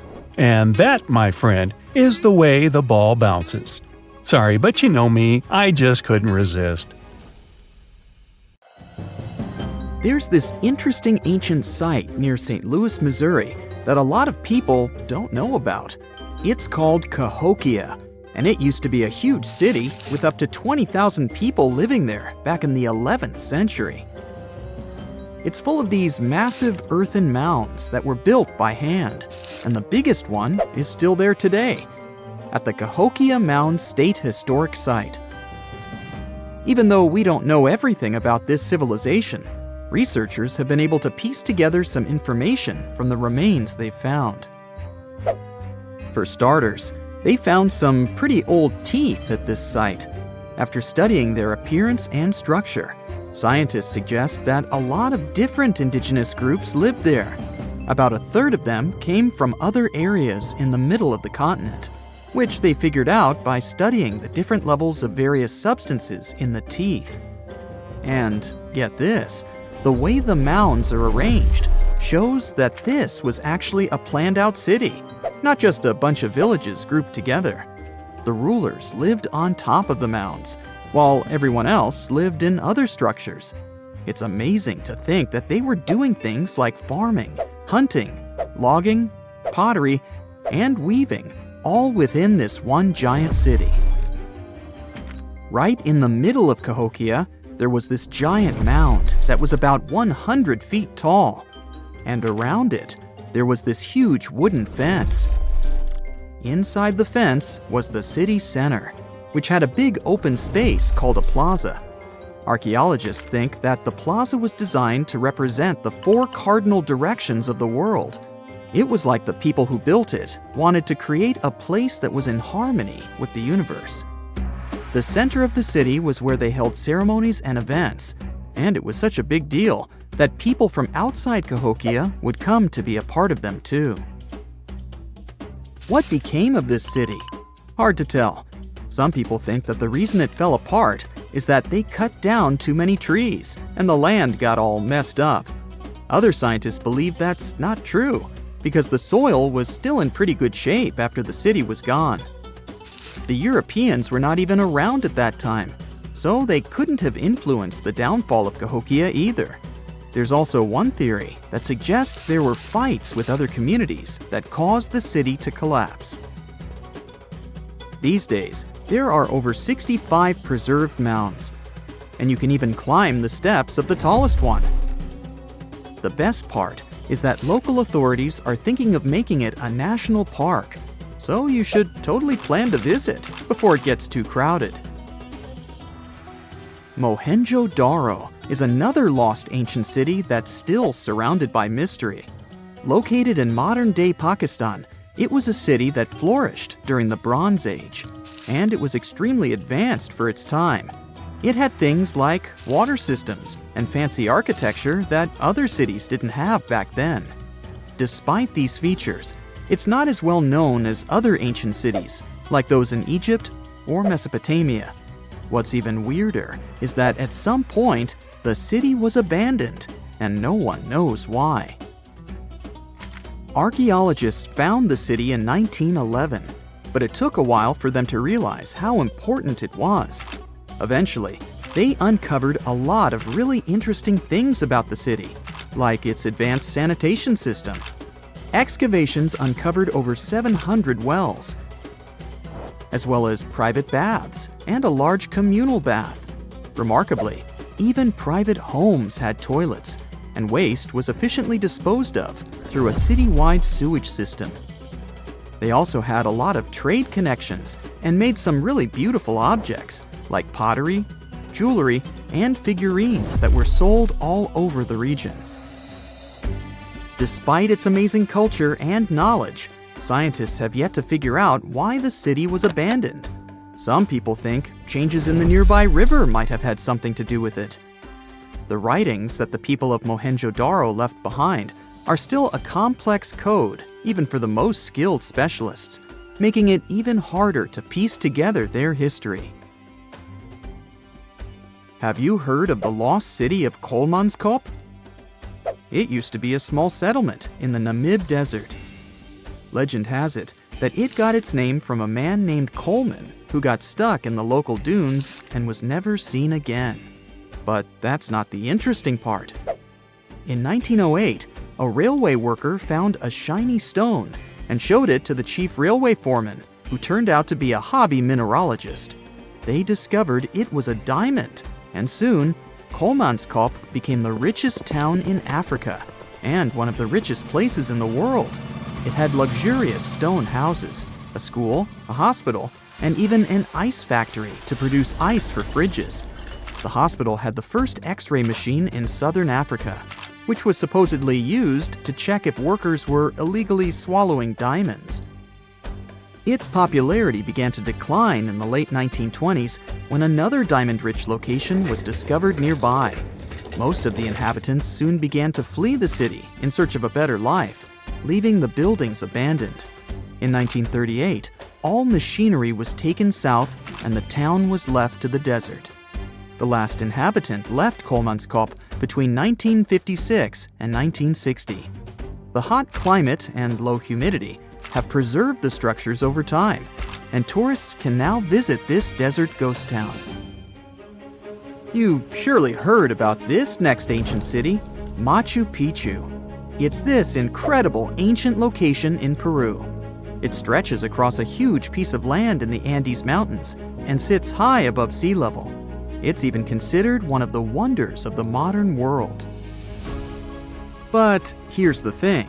Scientists aren't exactly sure what it was used for. It could have supported up to 750 people, but there aren't a lot of human clues left behind. Some people think it was more of a spiritual or ceremonial place, while others believe it may have been like a fancy spa retreat for the nobles. The extensive terraces might mean it was used for crop testing or as a trading hub. And there's even a theory that it was used as a prison because they found a cell-like area too. It's amazing that even today, archaeologists and historians are still puzzled about how it was built. Did you know that they probably didn't even use wheels for transportation? And those massive granite rocks were somehow pushed up the steep Andean mountains, even though most of them weighed a lot. Some historians think that hundreds of people worked together to push each rock up the peak. The huge stones at Machu Picchu are also so close together that you can't see any cracks between them. It's pretty cool because it also makes the area safe during earthquakes, which is important since Peru is a shaky country. But how did the stones stay put during all those quakes? They actually move a little bit, but then they go back to their original spot, almost like they're dancing. Some people think wet wooden wedges were used to keep them in place, but that doesn't really add up, considering how big the structures are. Locals back then also seem to have built Machu Picchu without using any pack animals or iron tools. They had to sculpt and put everything together using mostly their hands. Plus, the citadel is built on a fault, so they had to move a bunch of stone and earth to make it flat. Scientists also think that the real construction is actually underground because of the deep foundations and drainage system. In fact, there's a hidden water system that was just recently discovered using 3D scanning. They didn't even use mortar to put the granite blocks together. They were so precise that you can't even fit a sheet of paper between them. One theory suggests that people that lived there used stone tools made of a harder material than the stone they were cutting. There's a river in North America that shouldn't exist. Well, at least according to scientists. Most normal rivers in the world join downstream, flow downhill, and finally deliver their waters to an ocean or a lake. But the Icamemish River in Canada doesn't like to follow the rules and flows in both directions. Its name even means water that flows both ways, in the local dialect, Cree. The Icamemish is just around 37 miles long, but it used to be an important part of the fur traders' route from Hudson Bay to Lake Winnipeg. It runs between the Hayes River and the Nelson River. Its waters are rather shallow and dark as it flows through peat bogs. Things get interesting when you reach the beaver ponds. People who ventured there say the Icamemish flows toward both the Hayes and the Nelson rivers, starting from the central beaver pond. It's hard to tell where exactly the water divides as the river goes through a nearly flat, swampy country, and its current is barely noticeable. The next river on our list is the Casiquiare in South America, and it's like a hydrologic equivalent of a wormhole between two galaxies. It's the only natural canal on Earth that links two great rivers, the Upper Orinoco, which eventually flows into the Atlantic Ocean, and the Rio Negro, the largest left bank tributary of the Amazon River. This rare sort of division is called a bifurcation, and it happens when a single river splits and sends its water into two different places. The Orinoco actually loses parts of its water to the Cassiquiare. From there, the water slowly flows down toward the Rio Negro. During the rainy months, there is more flooding and stronger currents, so a larger amount of water gets diverted.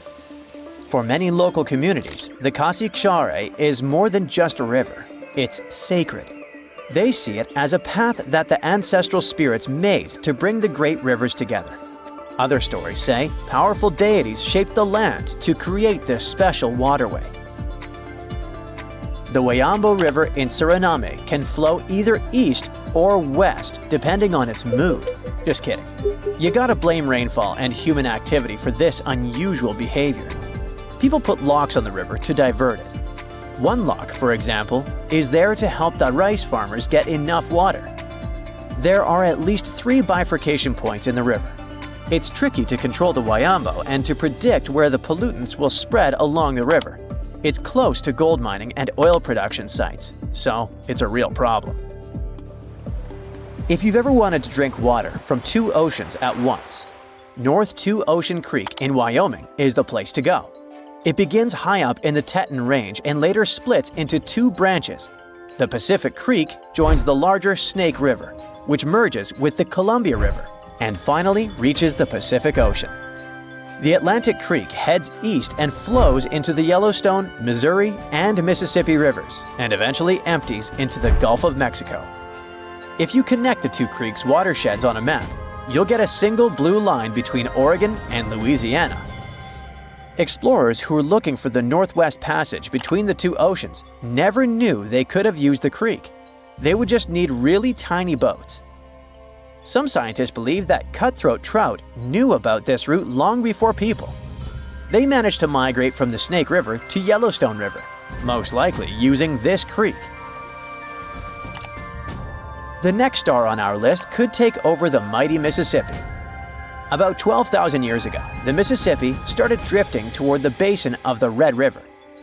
The Mississippi stuck to its original path, and the water from the old Red River route became what we now call the Atchafalaya River.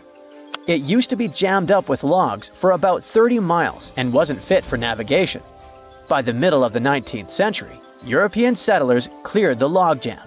But the flow of water changed so much that it could mess with the lower Mississippi River.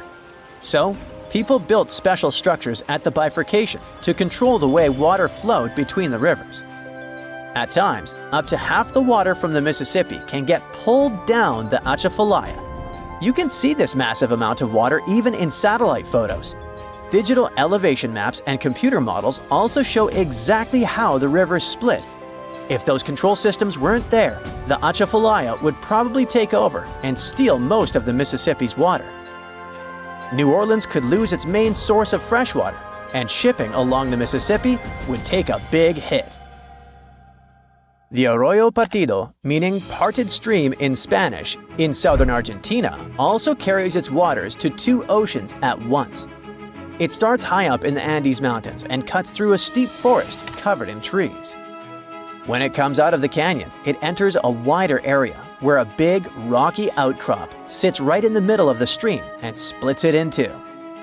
One side of the stream, the left, turns south and eventually reaches the Atlantic Ocean. The other side turns north and flows into the Pacific Ocean.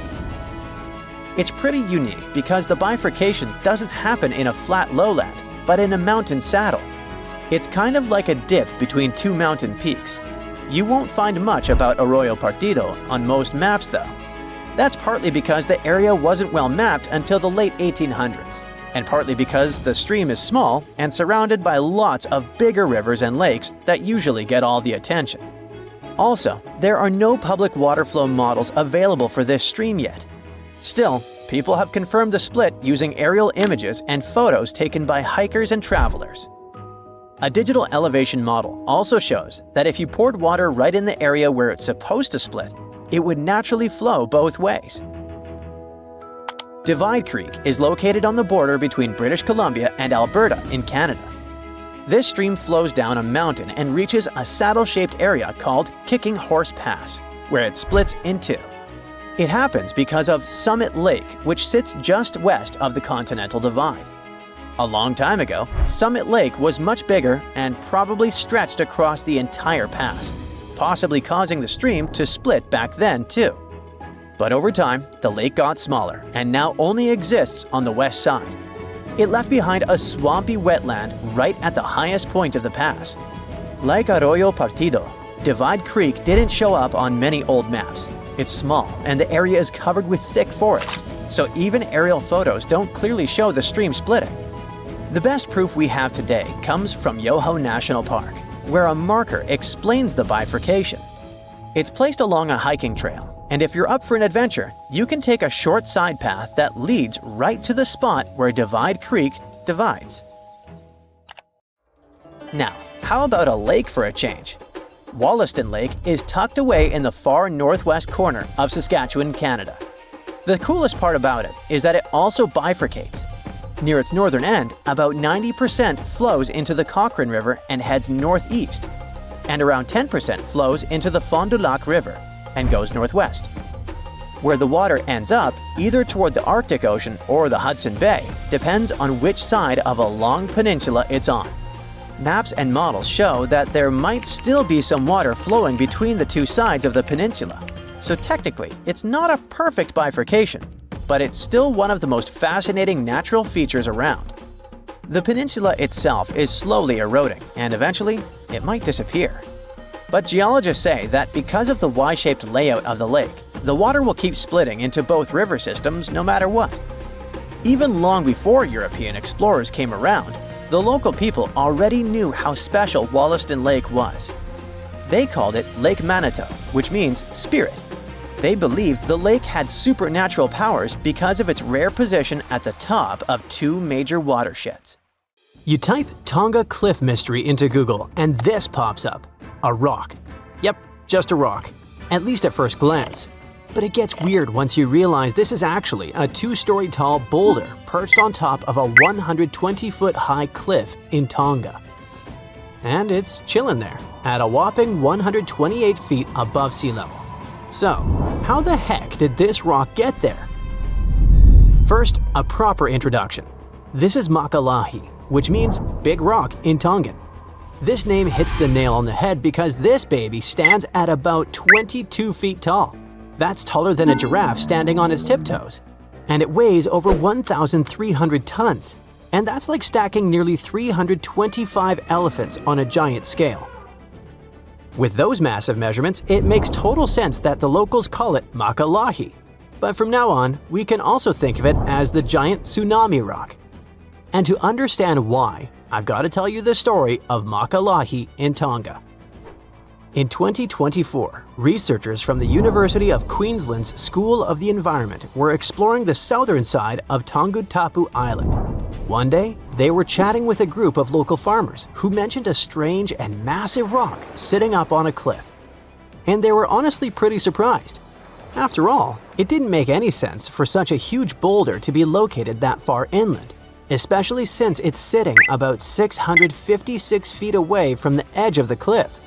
On top of that, it was covered in vegetation and surrounded by overgrowth, which suggests it's been sitting there for a long, long time. That's when they started asking themselves the big question: where did this rock even come from? So to figure it out, the team created a 3-dimensional model of the boulder and headed to the coast. After some careful research, they finally found the spot where the boulder could have originated. Turns out, it broke off from a cliff more than 90 feet above sea level. Alright, so they found the source, but let's take a moment to recap what we know so far. The rock originally came from a spot about 98 feet above sea level, and now it's sitting at 128 feet above sea level. That's a pretty big jump. Sure, it's not like climbing Mount Everest or anything, but come on, it's a rock. It didn't just grab some gear and climb up there by itself. That brings us back to the big question. How did this massive boulder get up there? Well, it was probably moved by a tsunami. Yep, this rock could actually be solid ancient evidence of a tsunami. You see, we're talking about Tonga, an island country in Polynesia, part of Oceania. It's made up of nearly 170 islands with about 36 of them inhabited. The country is divided into 3 main island groups: the Vava'u, Ha'api, and Tonga-Tapu archipelagos. The entire region sits right at the junction of 2 major tectonic plates, the Indo-Australian plate to the west and the Pacific plate to the east. It's part of the Pacific Ring of Fire, that giant horseshoe-shaped zone that wraps around the ocean basin. And if there's one thing we know about the Ring of Fire, is that it's packed with intense geological activity. With lots of earthquakes and volcanic eruptions happening all the time, and those events can absolutely trigger catastrophic tsunamis. Tonga is no exception. According to Dr. Annie Lau, a coastal geomorphologist who took part in the study, Tonga has a long history of tsunamis for exactly that reason. Take the tsunami that hit the country at the beginning of 2022, for example. That catastrophic event produced waves as high as 66 feet, with water pushing nearly 0.62 miles inland. It was so powerful that, tragically, it claimed the lives of at least 6 people, and it was actually triggered by a volcanic eruption. So yeah, tsunamis are pretty common in Tonga, thanks to all that magma and tectonic activity constantly happening beneath the surface. And a massive, powerful wave is likely what carried Makalahi up onto the cliff. According to the study, this event may have happened around 7,000 years ago. That's even older than the first human settlement in Tonga, which is believed to have occurred roughly 3,000 years ago. Interestingly, that estimated timeline lines up with evidence of a massive tsunami that hit New Zealand's North Island, around 1,300 miles southwest of Tonga. The researchers had a theory. Now all they had to do was run the numbers to see if it was actually possible. So they measured the boulder's size and weight, then used that data to model how big a wave would have to be to push such a massive rock that far inland. Their findings suggest the boulder may have originally sat near the edge of a cliff, but was shoved inland by a tsunami. The wave lasted about 90 seconds and reached up to 164 feet in height. That's almost as tall as Niagara Falls. Just to give you a perspective, that's significantly larger than the waves recorded during the Indian Ocean tsunami in 2004 or the Tohoku tsunami in 2011. Now, here's the thing. These tsunamis were triggered by earthquakes, and waves caused by earthquakes usually top out at just a few tens of feet. So, in Makalahi's case, it probably wasn't an earthquake that did the job. Instead, it's possible the wave came from a landslide tsunami. This theory suggests that the earthquake not only generated a tsunami that flooded the island, but it probably also triggered a massive landslide. When a huge chunk of material suddenly slides into the ocean or something shifts quickly underwater, it can create a landslide-triggered tsunami, and that landslide, in turn, may have produced a second tsunami. One powerful enough to carry Makalahi and drop it where it still sits today. Now, while science may have found a likely explanation for how the rock got to such a strange location, many locals will probably continue to pass down the traditional stories tied to rocks like this one. According to Polynesian mythology, coastal boulders like Makalahi were placed by the legendary hero Maui. In some legends, Maui used a giant boulder and a magical rope made from the hair of the deity Hina to anchor the sun and slow it down. Another story is known as the Maui Throwing Stones. It refers to a group of 8 coral limestone boulders located in the village of Havelukilu on Tonga-Tapu. The myth mentions that these massive stones were thrown to Havelukilu by Maui from the neighboring island of Eua. The story goes that Maui was annoyed by a rooster that woke him up every morning, so he picked up stones and hurled them at the bird. And that's how the rocks from Eua ended up in Tonga-Tapu. Now here's the interesting part. The term white chicken in Tongan also means foaming waves, so some believe this story may actually be a metaphor for a tsunami. Even though these myths don't mention Makalahi directly, they show how important rocks like these are to local people. Now, we can say that this archaeological evidence is not only important for culture, but also for science. The recent study gives us some fascinating theories about how the rock ended up so high up and so far inland. But researchers still need to find what's called a landslide scar to prove their point and fully solve the Tonga Cliff mystery. Follow-up research is crucial because it will help us to uncover what triggers these kinds of events and how often that might happen. And who knows? One day we might come across new cases of giant rocks moved by giant tsunamis, each one carrying its own story from the deep. For centuries, the whole world was wondering how the giants of Easter Island moved around. Maybe powerful chiefs ordered big groups of workers to haul them, or the elite controlled special statue-making quarries. But now we finally know the people of Rapa Nui didn't drag their moai statues into place like lifeless logs. They made them walk. Scientists looked at nearly 1,000 moai, checked their shapes, proportions, wear patterns, and the gentle forward lean and curved base that many statues have. And then it struck them. Those details weren't accidents, but engineering. The forward lean shifts the center of gravity, and the curved base lets the statue pivot like a pendulum. Once the motion starts, inertia helps carry each step. Think of it like walking an enormous stone toddler using ropes and balance. To prove this right, the research team built a 4.35-ton replica. The real statues were around 13 tons, and some weighed up to 80 tons. With 18 people on the ropes, they walked the statue about 300 feet, about the length of a football field, in 40 minutes. That's faster and easier than dragging something flat across logs or rollers.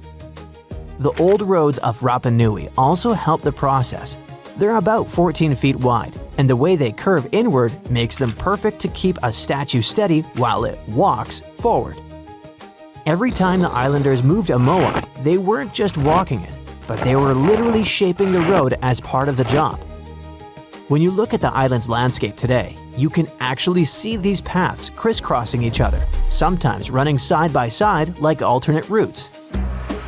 The ancient workers were likely clearing a stretch of ground, moving the statue a bit, clearing a bit more, then rocking it forward again in a specific rhythm. It looks like they spent just as much time prepping the road as they did moving the statue itself.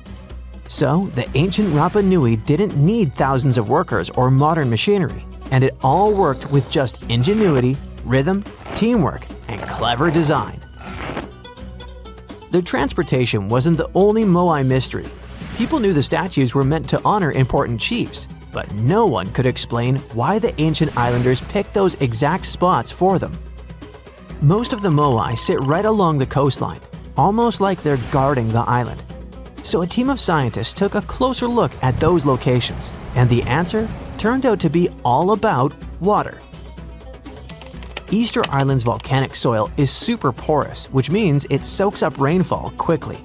Because of that, there weren't enough rivers or streams, and the island ended up with very limited fresh water.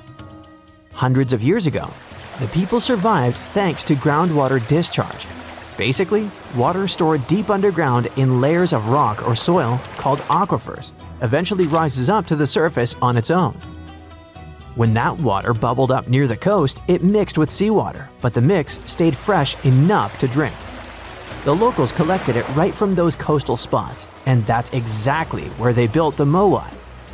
They weren't just decorating the coastline, they were marking the island's most essential source of fresh water. Now, most of the moai bodies were made from volcanic tuff, a soft, easily carved stone, and most of the statues were carved in one quarry inside an ancient volcano. In October 2023, a wildfire tore through the quarry, and everyone who cares about Rapa Nui got really concerned about whether the site would survive future disasters. So when a team of scientists arrived in January the following year, a local community group asked if they could document the quarry, just in case another fire damaged it for good. The geographers jumped at the chance and launched about 30 drone flights over the quarry. Flight after flight, they collected an incredible 22,000 photos. After that, they spent months running those images through computer software that stitched every piece together into a single, hyper-detailed 3D model. Now anyone in the world can explore Ranu Raraku, one of Easter Island's most important quarries, without even setting foot on the island. Of course, the 3D model isn't just an online tour platform. The team noticed that there were several workshops inside the quarry, and carving techniques changed from one site to another. So there wasn't one chief who told them how to do it, but rather each spot worked like its own workshop that was tied to a specific family clan. This could also be another proof that the Moai could move with far fewer people than anyone once believed, probably around 20 to 50. That's roughly the size of an extended family or small lineage group on Easter Island. Most statues were carved while lying on their backs from the top down. In the most common method, the carvers focused on the face first, shaping the eyes, nose, and mouth, and then carved the outline of the head and body around those features. The second method flipped that order. They carved the entire block into the basic shape of a moai first and didn't add any details until later. And in a few rare cases, the carvers went at the stone from the side and worked straight into a nearly vertical cliff, which must have taken some great skill. And just when researchers mapped over 1,000 moai and thought they knew them all, the island threw them a curveball. In the middle of a dried-up lakebed, a place no one expected anything, another statue appeared in 2025. It was the first statue found in a lakebed before, and it might not be the last. For at least 200 or 300 years, the laguna was almost 10 feet deep, so it would be impossible for humans to build or put a statue on the bottom. Scientists think the moai are over 500 years old. It's possible that the Rapa Nui people who built them probably brought the statue here when the lake was dry in the past. The new find turned out to be slightly over 5 feet tall, which is smaller than the other statues on the island. As the region continues to dry out, the lakebed has started revealing what it's been hiding for who knows how long. More statues could be tucked under those thick reeds that grew over the lake for centuries. Now that the water has receded, scientists might be able to use ground-sensing tools to detect what's buried beneath the surface. While researchers keep studying the statues and solving their mysteries, nature is playing against them. A new study shows that by 2080, seasonal waves could push far enough inland to hit some of Easter Island's massive moai statues. These stone giants have stood through everything: harsh sun, relentless wind, pounding rain, lichen slowly creeping across their surfaces, and even wildfires. But rising sea levels already threaten the island's coast, and the moai now face a danger bigger than anything they've endured before. Researchers built a super detailed digital model, a digital twin of a bay on the island's southeast coast. They ran a bunch of simulations to see how different sea level rise scenarios would change the way waves move through the bay. The results of these simulations showed that waves could start reaching the site's 15 moai by 2080, and then of the most recognizable and photographed statues on the island could end up flooded. This spot sits on a big ceremonial platform and draws more visitors than almost any other moai spot on Rapa Nui. And the danger doesn't stop there. Dozens of other important cultural features nearby are also in danger. Ancient dwellings, petroglyphs carved into stone, burial sites, old rock gardens. Basically the entire physical memory of Rapa Nui's cultural history. If the island doesn't manage these risks, it could even lose its UNESCO World Heritage status. Now that researchers understand the threat more clearly, they want to use this knowledge to help protect the island. Scientists hope to collaborate closely with local communities to safeguard Rapa Nui's cultural heritage for future generations.